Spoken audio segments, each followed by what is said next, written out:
Olá, o momento de aprendizagem hoje, em linguagens, nós vamos fazer o corte com a literatura de cordel. Vocês terão acesso a esse gênero textual para uma abordagem e até mesmo para trabalhar a temática que está sendo desenvolvida, que é com relação aos estudos sobre o Monte Everest, né? Sobre como ultrapassar barreiras, como conquistar objetivos, como escalar montanhas, sejam elas literais ou metafóricas, tá certo? Então vamos ver aqui um pouquinho sobre a origem, né, do cordel. Ele, como nós conhecemos hoje, ele teve origem em Portugal ainda na Idade Média, e ele era produzido pelos trovadores, tá certo? Pelos menestréis. Aqui um exemplo de uma gravura da época que ilustra bem como a música está relacionada diretamente com essa literatura, que é a literatura de cordel. Inclusive, alguns dos instrumentos ainda medievais, eles fazem parte da literatura de cordel hoje, principalmente um instrumento chamado rabeca, é muito parecido com o violino, tá certo? Então, é um exemplo aqui de como a literatura de cordel ela foi desenvolvida durante séculos e a origem dela é lá de Portugal. Então a literatura de cordel ela foi sendo popularizada e no Brasil por volta do século XVIII ela também ficou conhecida como a poesia popular, tá certo? Porque contava histórias com os folclores regionais de maneira simples, o que possibilitava que a população mais simples também entendesse. Então, essa é uma das principais características da literatura de cordel, é a linguagem simples. Essa linguagem simples, ela beira o coloquial, que é essa fala que geralmente nós usamos no processo de comunicação, carregada, essa linguagem também é carregada de vícios de linguagens, também é carregada de regionalismos, que são essas palavras específicas de cada região, e o Nordeste ele tem uma grande facilidade em construir regionalismos, e aí você vai perceber como essas palavras elas estão inseridas dentro dessa literatura de cordel. Aquilo que nós conhecemos como também literatura de cordel, ela literalmente recebeu esse nome porque os livretos que são produzidos ainda hoje, eles são vendidos, pendurados em cordões, em varais, e afixados com pegadores de roupas ou clipes, e aí por isso que recebe esse nome, né? Eles são vendidos, comercializados, pendurados em cordões, cordéis. Daí vem esse nome aí. E aqui um exemplo da literatura de cordel que você pode encontrar em qualquer feira livre de qualquer cidade aqui do Nordeste. Você encontra isso com muita facilidade. E cada livreto desse aqui tem um valor aí de R$ 1, R$ 2, R$ 3. São livros bem acessíveis, tá bom? Com a linguagem, é uma das marcas, né? A linguagem bem acessível. O texto ele é escrito com uma métrica fixa, talvez aí seja um dos maiores desafios para aqueles que estão começando a estudar o cordel, e com rimas que fazem a musicalidade dos versos, né? É importantíssimo isso aqui. Nós vamos ter exemplos aqui para mostrar a construção das rimas nesses versos. E sobre a métrica fixa eu falo daqui a pouco mais um pouco. Mas um dos pontos mais importantes do cordel é que ele precisa tratar dos costumes locais, né? O que ajuda a fortalecer as identidades regionais. Por isso que ele tem tanta acessibilidade. Por isso que o nordestino, num geral, ele gosta muito desse tipo de literatura. E aqui uma coisa importante que eu ainda não falei, o público-alvo são as pessoas das camadas mais pobres.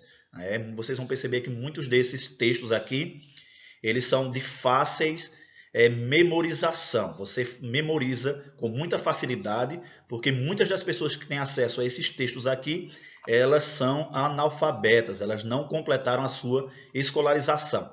Então, mesmo não sabendo ler, se alguém tiver essa oportunidade de fazer essa leitura, as pessoas elas decoram com muita facilidade, né? Por isso que muitas histórias de cordel elas são contadas e recontadas apenas de maneira oral.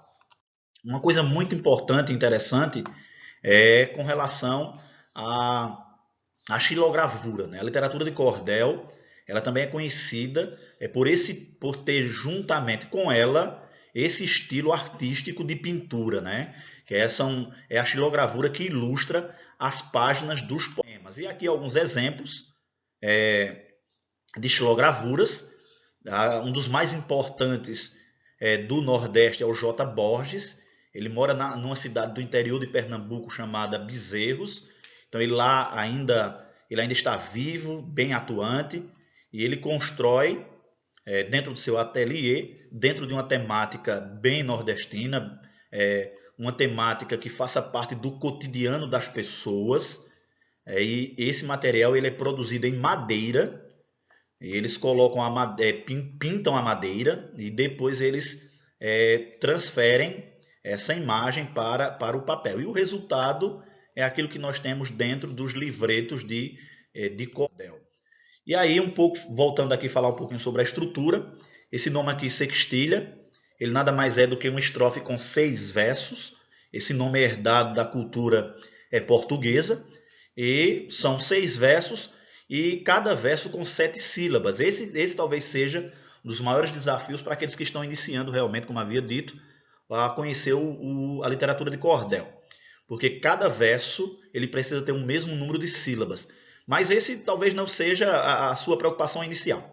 Então, se você está interessado em começar a construir, a produzir um cordel, a parte da rima ela termina sendo uma aliada bem interessante para você iniciar. Eu vou mostrar daqui a pouco como isso acontece. Então, tá aqui, ó, estrofe de 6 versos com 7 sílabas. Esses 7 sílabas também é conhecido como redondilha maior, ou também versos heptassílabos, tá bom? E é um estilo muito usado nas cantorias. Esses cantadores ou repentistas, também chamados de emboladores, fazem alusão a qualquer tema ou evento usando o ritmo de baião. Esse ritmo aqui ficou muito popular na voz e nas músicas de Luiz Gonzaga. Aqui um exemplo, está vendo aqui, ó, uma estrofe apenas, 6 versos, e observe aqui essa construção das rimas. Ela sempre vai acontecer, na verdade, na maioria dos casos, vai acontecer aqui no segundo verso, no quarto verso e no sexto verso. Aqui, ó, a palavra saudade rimando com falsidade e rimando com infelicidade. Então, se você pensa em começar a escrever, uma das primeiras observações é que o segundo, o quarto e o sexto verso, eles possam rimar entre si. Ou professor Flávio, os demais? Não, os demais não precisam rimar entre si. Se você conseguir construir versos no segundo, no quarto e no sexto lugar aqui da estrofe, a rima a musicalidade ela vai acontecer naturalmente. Um exemplo agora de um cordel que foi produzido por mim, ilustrado aqui por Tiago Lobo. Então aqui esse livro ele foi publicado pela CPB. Esse livro ele tem um público-alvo, a educação dos anos iniciais, especificamente o Fundamental 1, né, o que compreende aí o quarto, o quinto ano. Essa linguagem é voltada para esse público. E aqui um exemplo de uma das estrofes que estão no livro, né? Que era no tempo de guerras e o povo se escondeu, sabiam do seu erro, no que criam se perdeu. Sentiram falta do Senhor, outra lição aprendeu. Então olha aqui o segundo, o quarto e o sexto versos rimando entre si. Então basicamente, para quem quer iniciar, essa é uma orientação bem fácil para que você possa começar a construir os versos para o seu cordel. E esse vai ser o meu desafio, essa é uma proposta minha. Vocês estão aí, a princípio, discutindo uma temática relacionada a escalar, né, desafios. Está aqui uma xilogravura de uma montanha. E a minha proposta, o meu desafio, é que vocês possam começar a construir, tá certo? Os cordéis de vocês. Brinquem com as palavras, abusem das rimas. Se não der certo, é só passar a borracha e começar novamente. E já vou afirmar aqui que estarei esperando, né, ter acesso a esses escritos de vocês, né? Não fiquem tímidos, não fiquem com vergonha. comecem a expressão é essa mesma, é brincar com as palavras e comecem a produzir, porque esse estilo é um estilo muito interessante, é um estilo fácil de se produzir e é um ritmo, é um estilo também muito contagiante. Então, um abraço e até a nossa próxima aula.